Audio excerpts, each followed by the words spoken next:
program tidak dimusyawarahkan secara terbuka, banyak kegagalan sebenarnya. Makin kita sering peringat Pak Kades, contohnya tampaknya bermusyawarah dengan masyarakat, dengan kebutuhan masyarakat. Berapa dana desa yang tertanam sia-sia di pipa ini? Berapa dia? Apakah ini perlu juga bangunan ini? Tidak perlu bangunan ini Pak Kades. Berapa kali sudah diusahakan tapi tidak berjalan, dan itu tidak dilaporkan secara terbuka. Sehingga kami mau keterbukaan. Sekarang kita jor-joran pembangunan, sebenarnya sudah gagal. Kenapa? Karena sudah masa aktif jabatan Pak Kades itu sudah berakhir, tapi ada tambahan 2 tahun. Sekarang jor-joran, seperti tadi diiming-iming bahwa akan ada bangunan di Wijin, di Niuk. Tidak bagus. Yang selanjutnya, jangan bangga dengan paket aspirasi dewan. Dana desa itu banyak. Bangga dengan aspirasi dewan. Apakah itu gratis? Tidak gratis. Kita harus memakai dana desa yang besar untuk menebus program itu. Kami mau ketika ada keinginan dari masyarakat dan kebutuhan masyarakat, kami ingin memakai dana desa, dan itu diurutkan seperti pemerintahan dulu. Itu diurutkan, jadi semua dusun di selama pemerintahan kepala desa itu dia dapat program dana desa. Sekarang dana kita lebih besar lagi.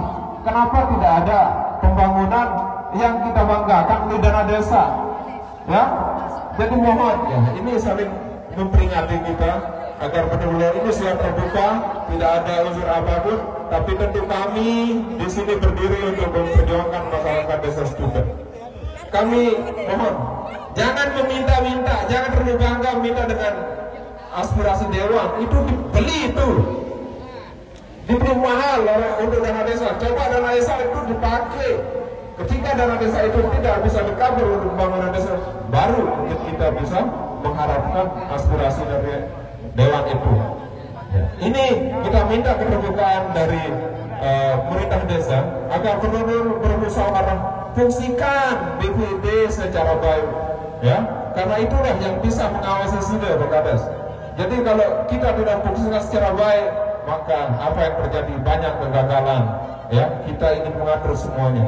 Jadi itu harapan kita melalui aksi ini, ya, agar kita saling sadar, menyadari diri. Jangan tertutup dengan semua program yang ada di desa Stuta. Terima kasih. Wassalamualaikum warahmatullahi wabarakatuh.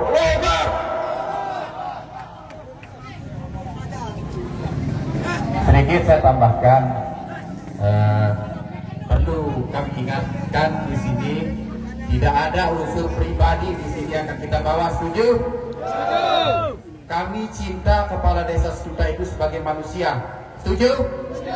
Tidak ada alasan bagi siapapun yang hadir di tengah-tengah acara ini untuk mengambil hal ini sebagai hal yang sifatnya pribadi. Sepakat? Hanya saja Bapak Kepala Desa Stuta yang kami cintai, jadikanlah apa yang terjadi hari ini sebagai sarana kita untuk berevaluasi dan bertabayun. Kenapa saya sebut demikian? Ketika ada hal-hal yang seperti ini, tidak ada orang yang digaji di sini Pak Kades. Ada yang terima honor di sini? Ada. Ini murni dari suara masyarakat Pelungguh yang cinta kepada Pelungguh. Mereka tidak ingin Pelungguh itu melakukan kesalahan demi kesalahan. Karena ada pepatah bijak yang mengatakan kebohongan-kebohongan yang disampaikan oleh pemimpin dan pejabat itu lama-lama akan terdengar seperti kebenaran. Yang namanya kebenaran itu Pak Kades tidak seperti demenuah luwe kanjan depan kena. Kebenaran itu berdiri sendiri, hakiki dia. Jadi menyinggung masalah BUMDes ini Pak Kades sebagai tuntutan juga, sebagai tuntutan kami di sini, kami ingin mendapatkan laporan real daripada dana BUMDes ini, berapa yang diendapkan, berapa asetnya, berapa laporan laba ruginya. Karena kami dengar laporan hasil pemeriksaan itu di inspektorat. Kami sudah dapatkan itu, kami tembuskan itu.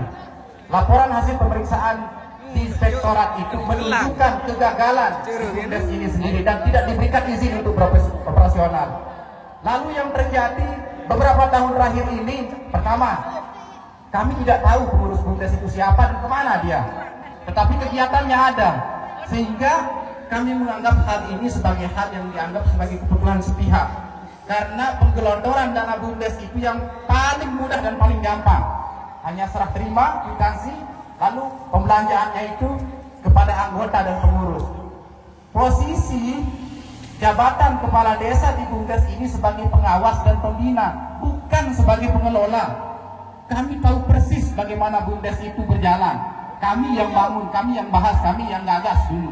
Kenapa namanya BUMDes Lumbung Rizki? Kita ingin menghadirkan BUMDes ini sebagai wadah, sebagai solusi kepada masyarakat yang ingin bergerak di ekonomi mikro dan sebagainya, supaya mereka tidak terlilit hutang oleh Bank Nyengking dan sebagainya. Tapi apa yang terjadi pada saat ini? Dana BUMDes itu lebih dari 500-an juta yang dikelola.